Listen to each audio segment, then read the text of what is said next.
সুপ্রিয় দর্শক কেমন আছেন? চলে আসলাম এইমাত্র আগামীকাল খুবই গুরুত্বপূর্ণ ঘূর্ণিঝড়, ঝড় বৃষ্টি, কালবৈশাখী ঝড় এবং আবহাওয়ার খবর নিয়ে দর্শক আজকে ভিডিওতে জানিয়ে দেবো আগামীকাল 24 ঘন্টায় কেমন থাকার সম্ভাবনা রয়েছে বাংলাদেশে 8টি ভাগে 64 জেলা আবহাওয়া পরিস্থিতি এবং আরও জানিয়ে দেবো পশ্চিমবঙ্গে কোথাও কোনো বৃষ্টিপাতের সম্ভাবনা আছে কি না। দর্শক আপনি যদি আমাদের চ্যানেল নতুন দর্শক হয়ে থাকেন তাহলে চ্যানেলটিকে সাবস্ক্রাইব করে পাশে থাকা বেল আইকনটি অন করে দিন। তো চলুন এবার জেনে নিই এক নজরে।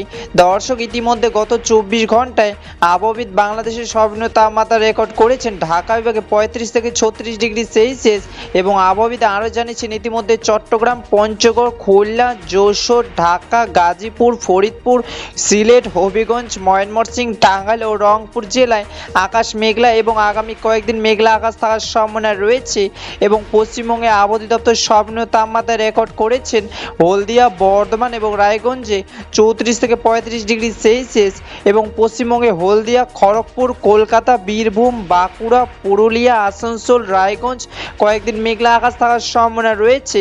দর্শক এবার সরাসরি চলে আসলাম মেঘ বৃষ্টির স্যাটেলাইট পূর্বাভাস চিত্রে এবং এই মুহূর্তে দেখতে পাচ্ছি আজ এবং আগামীকাল 24 ঘন্টায় বাংলাদেশে 8টি ভাগে 64 জেলা আকাশ মেঘলা থাকার সম্ভাবনা রয়েছে। আপাতত 24 ঘন্টায় রাজশাহী, খুলনা, বরিশাল, ঢাকা, গাজীপুর, টাঙ্গাইল, সিলেট, চট্টগ্রামে হালকা মেঘ বৃষ্টি পড়ার সম্ভাবনা রয়েছে এবং পশ্চিমবঙ্গে মুর্শিদাবাদ, বোলপুর, আসানসোল, খড়গপুর, বাঁকুড়া, কলকাতা, হলদিয়া হালকা বৃষ্টি পড়ার সম্ভাবনা রয়েছে। 27 এপ্রিল 2026 সোমবারের খবর। ধন্যবাদ।